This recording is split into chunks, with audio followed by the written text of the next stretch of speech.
السلام علیکم ورحمۃ اللہ وبرکاتہ. دوستانو که تاسو چې د خپل ټیک ټاک کې خپل د یوټیوب لینک شیر کول غواړئ، یعنی بره تاسو ته هم د یوټیوب د آیکن ښکاري، که چېرې تاسو پروفایل ته څوک راشي، یعنې ستاسو آیډۍ ته څوک راشي په ټیک ټاک کې او دا آیکن وکړي، نو ستاسو کوم د ټیک ټاک یوټیوب چې دی به ورته اوپن شي. دغه شان ستاسو دې سره سبسکرایب هم سیوا کېږي، نور فایدې به هم ډېرې زیاتې وي. که چېرې تاسو خپل ټیک ټاک سره یوټیوب لینک شیر کول غواړئ دغه شانتې، نو دا به څنګه کوو؟ نو ډېره اسانه طریقه ده. ویډیو پوره وګورئ، ویډیو خپلو ملګرو سره شیر کړئ، زموږ د پیج سره لایک کړئ، زموږ که څوک په یوټیوب ګوري ضروري سبسکرایب کړئ چې داسې قسمي ویډیوګان تاسو ته په ټایم باندې میلاویږي. نو راځئ ویډیو طرف ته پوره طریقه درته ښه ویډیو لازمي وګورئ. بس فرسټ اف آل به تاسو خپل یوټیوب اوپن کړئ. چې یوټیوب هم اوپن کړل ته یور چینل ته به راشئ، دې بله به راشئ، دا 3 ډاټ دلته هم کاپي کېږي، بره په شیر باندې به کلیک کړئ. شیر هم کلیک کړو، دا کاپي لینک دلته هم تاسو راوستئ. که چینل اباوټ راشئ نو دلته هم تاسو د کاپي لینک د دې چینل دغه څه چې کاپي لینک وکړل راوستو، بیا به راشئ خپل ټیک ټاک ته.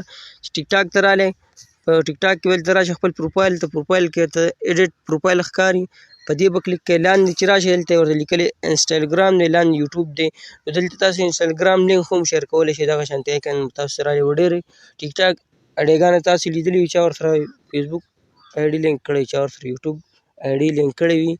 نو مونږ خو خبره یوټیوب کوو، نو یوټیوب لاندې ایډ یوټیوب ورته لیکلی به دې باندې کلیک کوو. دلته هم کله کلیک کوو دلته به موږ ته هغه جیمیل یې راوالي. نو اوس تاسو چې کار یو چینل ورته تاسو لینک کول غواړئ، نو په هغې اکاونټ باندې به کلیک کړئ. نو موږ ورسره دا چینل لینک کول غواړو،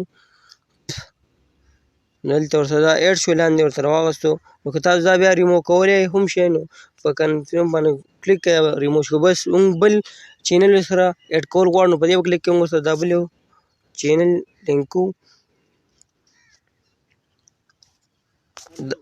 دغه شان موږ خپل چینل چې کوم دی هغه دې سره لینک کولی شو.